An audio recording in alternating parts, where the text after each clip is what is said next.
ng milyon kada buwan. Hindi kada buwan. Kada linggo. Kada linggo lang. Ha? Kada linggo.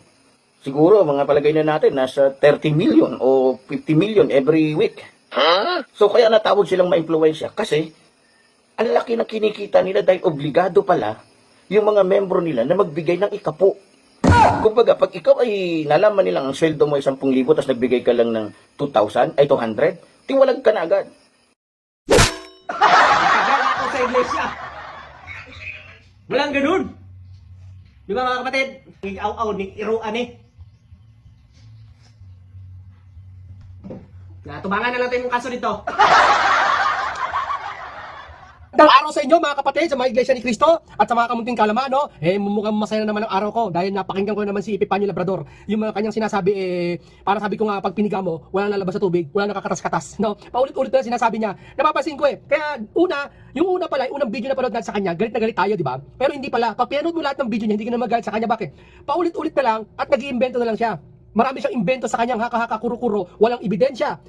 Tapos yung kahit na alam niyang tama sa lahat na, sa 1,000,000 tao tama yung pandinig doon, sa kanya mali. Sino susundin natin? Di ba? Yung po ang inano ni Epifanio. No? Kaya naaliw ako, natatawa ko, gawin na lang natin itong kaaliwan, mga kapatid sa Iglesia ni Cristo, yung kaaliwan libangan. No? Kumbaga parang libangin na natin sarili natin sa pamamagitan ng kanyang sinasabi na napakalayo, walang katotohanan. No? Ito pa. Ngayon, ito nga, may nakita ko sa social media, no, kumakalat pala ito, na itong si Castro. Ewan ko kung bakit tumulpot ito sa si Castro. Ngayon, sabi ni Castro, narinig ko lang to sa isang vlogger, kay Mr. Banatbay. Si Mr. Banatbay, yan talaga, magaling yan. Pag sinagsabi yan, talaga totoo yan. No, sinabi ni Mr. Banatbay at sa aking nakita ko investigasyon, ito pa lang si Castro, binatikos ang Iglesia ni Cristo, di ba? Binastos ang Iglesia ni Cristo, di ba? Samantalang siya, hindi naman siya binastulan bumasto sa kanya sa gusto niya mangyari. Yung magrally siya against sa kasi magrally si Castro, kasama siya doon. Dapat niya magalit sa kanyang tao. Bakit? Naghihimagsik Yung mga tao nagkakampi-kampi. Yun ang ayaw ng Panginoong Hesukristo, na magkakampi-kampi ang tao. Ito ginagawa ni Castro at ang kanyang mga kupunan. Nagkakampi-kampi. Kasi itong Iglesia ni Cristo ayaw ng kampi-kampi, gusto ipagkaisa, doon sila nagagalit. Alam niyo naman kung sino galit na galit? Ang number 1 galit na galit sa Panginoong Hesukristo, walang iba kung hindi yung tumukso sa kanya. Yung sa panahon na si Panginoong Hesukristo ay nag-ayuno ng 40 days at naglakad sa ilang yata yon. Sino nanukso sa kanya? Walang iba kundi si Satanas ang nanukso sa kanya. Yun ang gawain ni Satanas, na ang pagkampi-kampihin ang mga tao, magkaroon ng kabahabahagi. Ngayon, ito kasi Castro, guilty pala ito. Sabi ni Mr. Banatbay, na-convict pala ito. Ibig sabihin sa na-convict, guilty, napatunayan, may ebidensya, at talagang naano sa korte. Convicted pala ito ng child abuser. Ito sabi, narinig ko lang no? Ngayon, sabi niya pa, ito pa sinabi ni Castro, habang nag-rally doon, ito nakakatawa mga kapatid sa Iglesia ni Cristo. Excuse me po. Habang nag-rally si Castro sa salita, sabi niya, pinaringgan ng isang sekta na takot daw. Sabi niya, hindi tayo takot. Doon sa nag-rally, kuno, na 2 milyon daw. 2 milyon daw kuno yung nag-rally doon. Kumbaga, gusto niya palabasin, wala pang 1 milyon yun. Gusto niya kuno lang kuno. Uy, sino ba may sabi ng milyon yan? Wala naman kami nilalabas na bilang namin, kung ilan yan Kayo ang naglabas, yung balita naglabas, yung PMP ata yun, hindi ko pagkakamali. Kayo naglabas, kung ilan ang bilang namin dyan. Kami, hindi kami paramihan ng laban dyan. Ang laban dyan, pagkakaisa, solid na makita ng sanlibutan kung ano ang Iglesia ni Cristo. Di ba? Yung Iglesia ni Cristo nga lang lumabas, tumindig Bakit? Yan kasi ang may tapang, Iglesia ni Cristo. Bakit matapang? Kasi dala ang aral ng Panginoon sa Cristo. Sabi, sa mga duwag, unang utos, sa mga duwag, sa mga ganyan, hindi makakapasok sa kaharian ng Panginoon Diyos. Bili mo una-una sa mga duwag. Ano yung duwag? Duwag ka sa aral. Ano yung aral? Yung sundin mo yung aral ng Panginoong Kristo na ikaw ay manindigan sa ating Panginoon Diyos sa Biblia. Yun ang ipinatutupad ng ka-Eduardo Manalo sa Iglesia ni Cristo. Kaya sa Iglesia ni Cristo, physical man, emotional, spiritual, biblical, walang duwag sa Iglesia ni Cristo. Kung may duwag, kakagawa ng kasalanan, hindi sumusunod sa aral, itinitiwalag yun. Ngayon ito, si Castro, ito na, tuloy na natin. Sabi, kuno daw 2 milyon. Hindi kami paramihan, hindi paramihan ng Iglesia ni Cristo. Ito ay papakita ng kaisahan, na pag-isahin ang pagkasunduin ng dalawang politiko nag-aaway. Ayaw lang tanggapin ng iba, lalo si Mr. Epifanio. Dahil talo na siya Ayaw niya tanggapin sa sarili niya na madami iglesia makapangyarihan lumalago na. Ayaw niya, siya mag-isa lang siya. Kumbaga si Mr. Epifanio, nag-rally mag-isa. Naghihimagsik mag-isa sa galit niya. Walang kumata mo. Sa kay Mr. Epifanio, may views kasi pinanonood. Ako, viewer na ako kasi pinanonood ko. Pero kagandahan doon, pinapanood ko, kina-counter ko ng sagot. Yung sagot, may ebidensya, talagang may akong latag ako na salita, may lusog ng pananalita, may sustansya ng mga binibitawan kong kwento o mga salita, di ba? May sustansya. Sa kanya wala po. Napapansin niyo naman po yun Kaya wala siyang wala po naniniwala sa kanya, may viewer siya, wala naniniwala sa kanya, di ba? Kasi, kung may naniniwala sa kanya, bakit yung in-off comment niya? Naka-off comment yung video niya eh. Ibig sabihin, maraming nagsasalita sa kanya, di ba? Ibig sabihin, ayaw sa kanya. Kasi kung meron sa kanya, sana, marami nang kumampi sa kanya. May mga kumakampi, ilan lang yun, baka wala pa 1,000 yun, di ba? O yung sabi ko, si Mr. Epifanio, hindi effective sa panahon ito. Wrong timing, Mr. Epifanio, di ba? Wrong timing po tayo, di ba? Sana lumabas ka bago mag-rally, hindi yung tapos na rally, hindi pa rin makamove on. Si Mr. Epifanio, ano bang date ngayon? January 23 na, 24 na bukas. Ngayon, 20, ang views nito, ang mag-viewing to 24 na. Hindi na naka-move on si Mr. Epifanio. Dapat yan, bago mag-rally, nagsalita ka ng ganyan. At least man lang, yung mga Pilipino, napaniwala. Di ba? Ngayon wala naniniwala sa kanya eh. Ano gagawin natin? Paano yun? Di ba? O ito, tuloy natin kay Castro. Sabi, di umano, 2 million daw. At sinabi niya, sila nagsabi niya, hindi ako niya kung ilan ang INC. At walang sinasabing, wala pong sinasabi talaga ang INC na kung ilan silang pumunta doon. Estimated lang yun. Kayo lang may sabi niyan, di ba? Ito, tapos sabi niya, habang nag-rally, sabi niya, mayroong isang sekta, minority lang daw ang nag-rally. Minority lang ang nag-rally sa doon sa Iglesia ni Cristo. Sila daw ang majority kasi marami sila. Wow, habang sinasabi ni Mr. Miss ewan ko, Mrs. ba yun, yung na-convict. Nabalitaan ko lang na sinabi ni Mr. Banat ba, nakita ko yun, tayong Castro na yun eh. Yeah? Ayun daw, sabi, nakita ko naman sa video, habang nagsasalita si Castro, na majority kami, yung sekta ng INC na yan. Wala sinabi INC, pero sinabi yung reliyon nag-rally. Wala iba kundi INC naman nag-rally. Di ba? Minority daw yon. Minority, di ba? Nakakahiya kasi habang sinasabi niya na sila ay majority, napaka-konti nila. Di ba? Para bang nare-reflection kagad sa'yo na parang ganito eh. Parang may example doon na sinasabi niya na kami ang majority, pero wala pa sila 100. Yung sinasabihan nila minority, milyon ang inabot, nagkasundo. At saka hindi, isang beses lang nag-rally, puno kagad. Sila, marami palang paksyon. Meron pala unang rally, may pangalawa, may pangatlo, bubuo daw naman lang. Hindi ba unang rally na lang dapat gano'n? Ibig sabihin, wala naniniwala, kaya konti. Kasi kung may naniniwala, parang walang pinagkaibahan sa nag-perform ka. Ang galing mo, piling mo magaling ka mag-perform. Tapos humingi ka ng palakpak, wala bang palakpak dyan? Papalakpak yung mga tao. Nanghingi ka ng palakpak eh. Pero kung talagang magaling kang performer, kahit di mo palakpakin yung tao, tatayo yan, papalakpakan ka. Yun ang tunay na organic. Organic na nakuha mo yung audience. Hindi wala nakiusap ka lang, wala bang palakpakan dyan? Di ba? Yun ang organic. Ibig sabihin dito kay Castro, walang sumama sa rally, sabihin hindi organic. Kung may sumama man, maaaring bayad. Kasi wala sumama eh. Hindi katulad sa Iglesia ni Cristo, organic. Buwat dalang pananampalataya, yung pagsunod, ang kaisahan doon. Hindi mahalaga sa kanila kung pakinggan ng rally. Basta maipakita nila ilaw sila sa libutan, at higit sa lahat, nagawa nila ang kaisahan na itinuturo ng banal na kasulatan na mayroon kay isang paghatol, may isang hinain, may isang tagasalita. Ibang-iba ang leader ng Iglesia ni Cristo pamamahala, ang kapatid na Eduardo Manalo. Sabi nila, bakit leader pa kinusod niyan? Ututo kayo, bakit? Mas maganda may leader kaysa wala. O sige, subukan mo sa eskwelahan. Magtisis kayo, grupo, walang leader. Kaya mo nangyari. Lahat ng bagay sa mundong ito na may grupo, schoolman, doktor, o anuman, paluwagan man yan, o pautangan, lahat ng may mga naggugrupo-grupo na tayo may leader. Kapag walang leader dyan, nagpakwatak-watak. Diba? Kaya ang Iglesia ni Cristo, sagrado yan, lalo na may leader. Naglagay ng leader dyan. Di ba? Hindi pwedeng wala. Kami bakit susundin? Kung alam nyo, kung kayo, kung iba, hindi si Mr. Epifanio at si Ms. Castro, kung hindi yung sinusunod yung kaisahan ng inyong samahan, yung Iglesia ni Cristo po sinusunod. Solid yun. Mula pa dati, mula na pagkakatatag dito, mula na pagkalitaw dito sa Pilipinas, sa bisa ng hula. Di ba? O yan, may binibitawan ako mga hula. Biblia. Ito si Epifanio, wala. Di ba? Puro ano lang, di ba? Kaya hindi kapani-paniwala siya sabi niya, di ba? Sabi pa nga niya, ito ma'am, nililista ko kung talagang gusto daw na maraming impeachment, edi sana kung talagang maraming sumama, kung talagang gusto maraming impeachment doon, dapat maraming sumama nga. Kaso ayaw ng Pilipino impeachment, di ba? Patutunayan dapat diyan sa dami. Wala ba daw sa dami yan? Ano sa dami? Wala nang sumama sa inyo, di ba? Yun niya tapos, sabi niya pa si Duterte daw, ganun daw talaga style, tatakbo, hindi, kuwari, hindi. Tapos, nagpapalakas daw ng loob ang mga Duterte dahil sa rally ng Iglesia. Sabi niya pa, sana wag daw manalo si Duterte. Alam mo, hindi nagpapalakas si Duterte sa Iglesia na lalong lumakas ang loob kasi yun ang gusto niya patunugin eh. Lalo daw lumakas ang loob ng mga Duterte nung nag-rally ang Iglesia. Ang Iglesia ni Cristo hindi nagpapalakas ang loob. Basta yan nag-rally, ewan ko nila kung sino maglumakas ang loob. Di ba? Ganun lang kasimple yun. Kung ikaw Castro, alam mo, nag-rally Iglesia, lumakas loob mo, abay, wala kami pakialam dyan kung lumakas loob mo o kung pinanghinaan ka ng loob. Di ba? Sa amin, nag-rally kami, isang layunin, magkasundo. Di ba? Ayaw kasi nila ng pagkakasundo, di ba? Yung gusto ng kalaban ni Kristo na pagwatak-watakin ng Pilipino, di ba? Yun naman talaga ang gusto eh, di ba? Ito na, tayo kay Mr. Epifanio. Galit na galit si Mr. Epifanio. Ayaw talaga niyang kapayapaan. Dahil kung may gusto ng kapayapaan, hindi siya papalit sa kalaban eh. Binabanggit niya kalaban doon sila Marcoleta, di ba? Samantalang INC walang sinabing kalaban, siya merong sinasabing kalaban. Ibig sabihin walang kapayapaan. Ang turing niya doon sa katunggali kalaban. Mr. Epifanio, iba po ang katunggali sa politiko sa kalaban. Tandaan niyo po yan ha, magkaiba yun. Kay Mr. Epifanio, kalaban pala tingin niya doon eh. Notin mo, yung mga terminong ginagamit niya, hindi niya binabantayan. Di ba? Bakit? Hindi kasi aral sa Biblia, di ba? Hindi nagbubuklat ng Biblia. Kung magbuklat man, hindi maintindihan siguro, di ba? Ngayon, ang iglesia ni Cristo nahamon niya.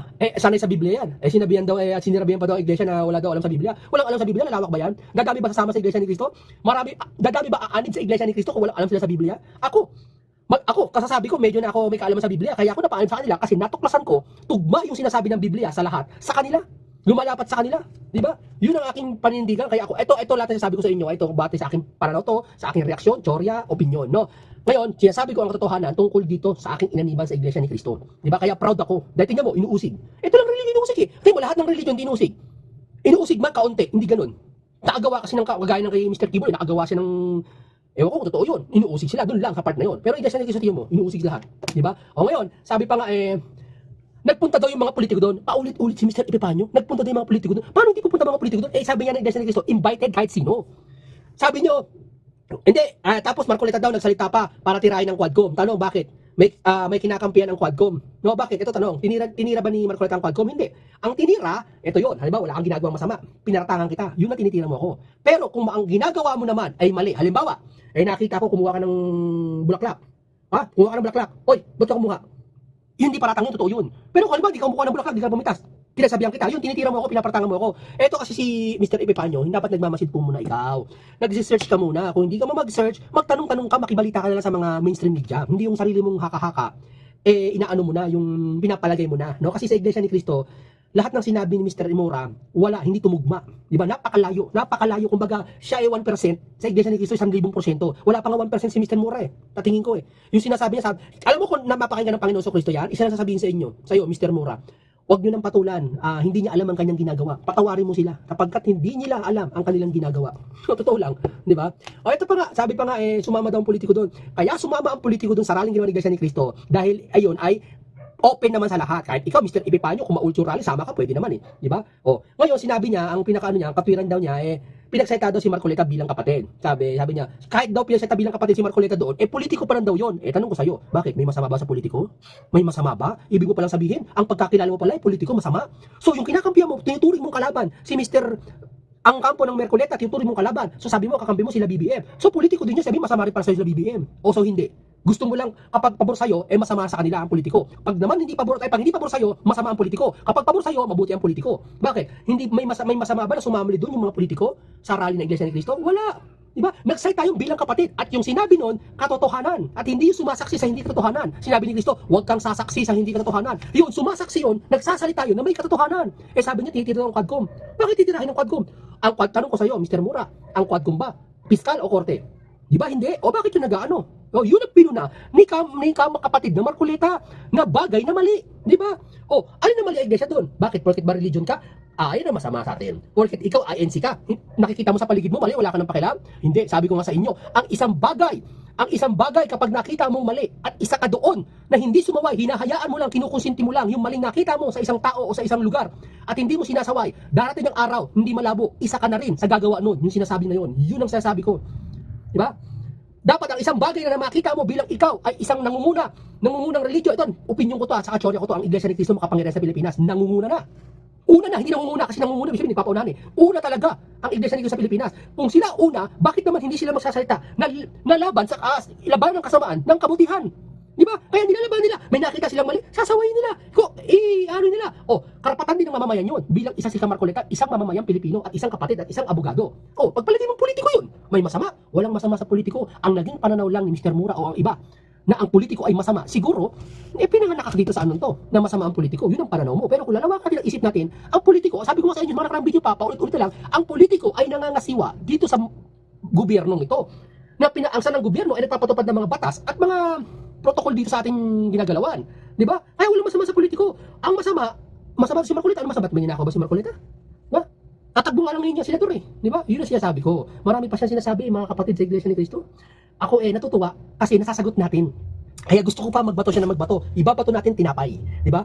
Pag binato ka ng bato, ito yung essence na batuhin mo ng tinapay. Alin ang tinapay? Di ba? Ibig sabihin, yung tinapay, yung mabubusog. Ang tinapay kasi nakakabusog Di ba? Yung bato, nakakasakit yun. Kaya pag binato ka ng bato mo ng tinapay. Mabubusog pa yung binato mo. Ngayon si Mr. Epifanio, nabusog pa sa aking mga binabato. Masustansya kasi ito binibitawan ko At may pag-ibig to sa kapwa. Di ba? Tamo, pansinin mo, mapa-Iglesia ni Cristo, mapa-ibang religion. hindi naman maniniwala sa akin, pero pinakikinggan ako. Pero may kurot sa puso. Darating, ito yung panahon na uulit-ulitin mo. Uulit-ulitin mong panoorin ito dahil may urot sa iyong puso. Hindi ka mang iglesia o hindi. Iglesia ka man o hindi. Bakit? May pag-ibig eh. Totoo ang sinasabi. Di ba? Hindi katulad ni Mr. Mura, makapagsalita lang, invento pa, invento na nga, wala pang ebidensya. Di ba? Parang ka nagsasalita talaga ng wala lang. Di ba? Parang piniga na walang naipiga. Di ba? O ito pa, sabi pa nga daw ipinatawag doon sabi niya po, hindi daw ang kalaban nyo pinatawag doon. Bakit daw yung kalaban natin sa politika ay hindi pinatawag sa rally? Bakit? May kalaban ba Iglesia ni Cristo? Walang kalaban doon, kahit imbitado lahat eh. Kung yung panahon na rally pumunta si BBM at si Sara, walang problema eh. Baka mag-ayos pa nga yung dalawa eh. Nasa kaisipan lang ni Mr. Mura yon na bakit daw hindi pinatawag yung kalaban ng partido ni Marcoleta. Ha? Bakit na may papatawag doon? Ano yung debate? Di nag-debate yun doon. O ikaw, sawayin mo yung kaaway mo. Sawayin mo. Halika, sumama ka sa akin. Halika, sama ka rito. Magtusuntukan yun doon pag magkaaway. Ipag-ayos mo muna. Mainit pa ang sitwasyon eh. Ba't mo naman papayagan yung kalaban doon? Ibang debate yun. Ayun, hindi debate yun. Yung rally yun. Peace for rally yun. Tamo, nangyari. Tagumpay ang Iglesia ni Cristo. Mr. Epipanyo, ito po sabihin ko, tagumpay na naman ang Iglesia ni Cristo. Di ba? Ay, asan si Mr. Mura? Wala. Ano pa rin, di ba? Wala nangyari, hindi pinakikinggan. Yung galit lang niya, di ba? Ewan ko kung sino nag-utos sa kanya. Siguro, wala na. Pero Iglesia ni Cristo, tagumpay na naman, Mr. Epipanyo. Tagumpay na naman, di ba? Obvious naman, tagumpay. Nagpasalamat pa nga ang presidente, pati si Sara eh. Pati ibang kongresista eh, nagpasalamat eh. Umurong na nga eh. Di ba? Iba gusto pa rin sulong. Yung mga minority group, mga majority group. Majority group, konti, minority group. Lawak eh, di ba? Ibang klase, di ba? Baliktad na ngayon, no? Kaya pala totoo yung sinabi ng Isaya, ang minamapait, minamatamis. Ang matamis, minamapait, di ba? Ibig sabihin noon, halimbawa, itong si Castro gusto ng taong bayan kaayusan, ayaw nila. Si Pipayo ayaw niya, gusto niya ng hindi kapayapaan, di ba? Pero Iglesia ni Cristo gusto kapayapaan, minamasama, di ba? Gusto away-away, gulo. Ganoon talaga. Ganoon talaga kapag wala talagang turo sa Bible, yeah? Sabi niya pa, tinira niya pa si Colonel Tumanan ni Mr. Epipanyo. Wala daw sa Bible, hindi Bible, hindi kasi nakakaintindi. Alam mo kasi, hindi tinuturo, sabi ni Mr. Epipanyo, tinuturo daw ni Kamay, si Ka-Arnel Tumanan, di ba salita, tinira ni Mr. Epipanyo. Bakit daw gano'n, nagba-Bible pa daw, tapos gano'n daw sa rally. Alam nyo kasi ang Biblia, kahit saan pwedeng gamitin. Ang hindi pwedeng gamitin, yung pangalan ng Diyos sa walang kabuluhan. Di ba? Pero magbasa ka ng Bible, kahit saan mo pwede yan. Kung kahit sa labas, magbabasa ka ng Bible, mas maganda, kahit sa ilalim ng tren, sa bus ka, o saan ka mang lugar, nasa Mars ka, basta may makikinig, mapalad ang nakikinig sa mga hula. At tumutupad nito, sabi sa Revelation yan. Kaya ang Bible ginagamit kahit saan, walang problema doon. Di ba? Utos nga yun eh. Ngayon daw, hindi daw marunong gumamit ng Bible si Mr. Carnel, ginamit daw, puro Alam mo kasi Mr. Epipanyo, minsan magbuklat tayo ng Bible. Yung Bible hindi lang para yan sa kabutihan, na ikabubuti ng tao. Hindi yung porket may nabasa ka doon, pipiliin mo na ikabubuti mo. Yung mga magagandang salita. Ang Bible, napapaloob din ng mga hula yan. Di ba? Maraming hula dyan na naputupad, na yung bagay na yun, na siniksik, binatbat ng hula ang Iglesia ni Cristo. Di ba? Yan napaliwanag ko na sa ibang video kaya, pero ipapaliwanag ko ulit sa inyo sa ibang araw. Ngayon nahapyawan ko lang, ang Iglesia ni Cristo puno ng hula sa Biblia.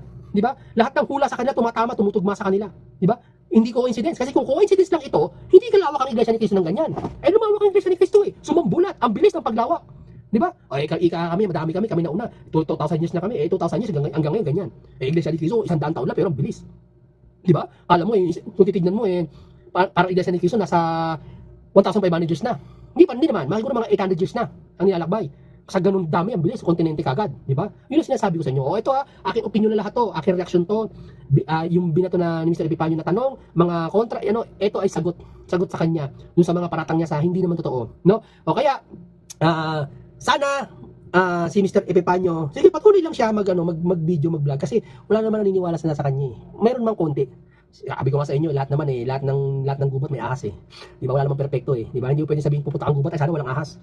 Di ba? Hindi naman lahat ng gubat may ahas. Di ba? Kung isa man basta marami may ahas, di ba? Kaya ganito rin to, no? Kung may naniniwala man kay Mr. Epipanyo, kakaunti lang yun, pero yung majority wala. Kasi yung sa ibang social media, wala, di ba? Pero yung mga galit sa Iglesia ni Cristo. Pero tanongin muna, bakit ako galit sa Iglesia ni Cristo? Sasakyan ko ba 'tong sinasabi ni Mr. Epipanyo? Minura Iglesia ni Cristo. Sasabihin mo tama yan.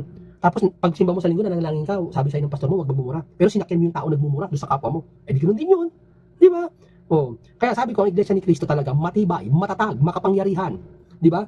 Kinikilala, di ba? Proud ang iba kahit di niya Iglesia ni Cristo, proud sa Iglesia ni Cristo, pinagmamalaki nila, meron sa Pilipinas to. Di ba? Kinaiingitan ng mga kapilya. Bakit ka mo kinaiingitan? Yung mga kapilya ginagawang parang Disney, di ba? Nilalagyan ng mga yung mga ganun-ganun sulat o binabasos ng mga kasi nga naiinggit. Di ba? Yun ang ako doon, inggit sa sabi ng Iglesia ni Manalo. Sino ang ibig sabihin, di ba? Hinayag ko na. Dalawa lang yun. Kung hindi naiinggit sa kabuuan, na ganoon nangyari sa Iglesia ni Manalo. Pero susuriin mo, ano ba Iglesia ni Manalo? Di ba? Wala sa papeles, haka lang, di ba? Pero yun ang sasabi ko po, no? Kaya ang Iglesia ni Cristo matatag na, matibay na, lalong parang puno kapag inuuga, lalo namumunga, di ba? ang Iglesia ni Cristo talaga. Dati na silang nigig ng ng pagsubok pero sanay na sila. Dinalisay na sila ng parang ginto, di ba? Kaya ngayon, na araw ng pagsubok, di ba? Kaya nakagandahan pag dinadalisay ka. Sa araw na isasalang ka na sa apoy ng pagsubok, sa mausay ka na sa panahon ito. Bakit? Nasubo ka na tapos ka nang dilisayin, noon pa man lang, hindi dalisay ka ulit, bago wala na sa'yo, kasi alam mo lang gagawin. Ganyang katitibay ang Iglesia ni Cristo. Bakit? Bakit nagagawa yan? Kasi meron silang kaisahan. Bakit sila may kaisahan? Yun ang gusto ng Diyos na mangyari sa kanyang bayan. Di ba? Sabi ko nga sa Iglesia, lahat ng Iglesia, pero Iglesia ni Cristo lang meron ganito. Matibay, solid ang kaisahan. Di ba? May isa silang leader na pinakikinggan. Na hindi sila lumalaban, ayoko ng leader na yan. Ayoko na sa'yo. Di ba? Hindi ganoon. Organize sila sa lahat ng bagay. Papasok na sa kapilya, ang gaganda. Ng loob, lahat. Di ba? Pero huwag mong titignan yung individual. Dahil matitisod ka. Marami kasing iglesia, tao lang talaga lahat nagkakasala. Kung tititigan mo yun, ay kaya nagiinom iglesia, hindi to iglesia. Eh bakit? Yung aral, sabi ng aral, huwag kang uminom Masisisiw ba yung kapatid? Yung isang kapatid na sumpong doon, tinitiwalag yun. Di ba? Pero tignan mo yung aral na dala ng Iglesia ni Cristo, kung gaano katibay. At yun ang majority na sinusunod ng Iglesia ni Cristo sa pamamagitan ng inilagay na leader ng Iglesia, ang kapatid na Eduardo Manalo. O paano hanggang sa susunod hindi ako galit, ito ay paliwanag, sagot lang ito sa tugon ni Mr. Epifanio. At batay din sa akin kay Castro, hindi po galing sa akin kay Castro, balita to. Balita ito sa lahat, no? Hindi po, kagaya to. Yan, kay Castro yan, Yan, isa rin yan, Nakita nyo? Ang sabi dito, this rally is not about peace and unity. It's calculated move to protect Vice President Duterte. Opinion niya to, di ba? Pinapalabas siya sa mga tao na ito ay pamprotect daw kay Vice President Sara, di ba? Siya ang magiging bias kasi nga, isipin mo. Kung halimbawa nagkataon na kakampihan si Sara. So kakampihan niya na ng Iglesia ni Cristo, di ba? Dapat gumigit na ka. Ikaw ang hinalal ng tao, ikaw ang may kapangyarihan, dapat gumit na ka, di ba? May kababaang loob ka. Ang isang politiko, o isang hari o isang leader, may kababaang loob na siyang ginagawa ng kapatid na Eduardo Manalo, di ba? Paano? Marami sasabi na tukoy na daw si Mr. Epifanio. Pinakita pa daw yung mga mukha sa social media. Hindi ko alam kung gano'ng totoo to, no? Pero mukhang may totoo naman, no? Na mukhang tutukoy na nga ng otoridad, no? Hinihintay na lang siguro yung opisyal o yung otoridad na ang bahala na ipasa na tayong file ng case. Titingnan natin sa iba't araw, makikibalita tayo, no? Sumusobra lahat ito, aking opinion, teorya, reaksyon. Hanggang sa susunod, paalam.